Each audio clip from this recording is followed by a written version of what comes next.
শিল্প এলাকায় কর্মব্যস্ততায় মানুষের ভিড়, আর সেই ভিড়ের মাঝেই ছড়িয়ে পড়ছে ডেঙ্গুর আতঙ্ক।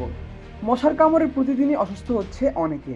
হাসপাতাল ভর্তি, কাজ বন্ধ, চিন্তায় দিনমজুর থেকে শুরু করে শিল্প শ্রমিক সবাই।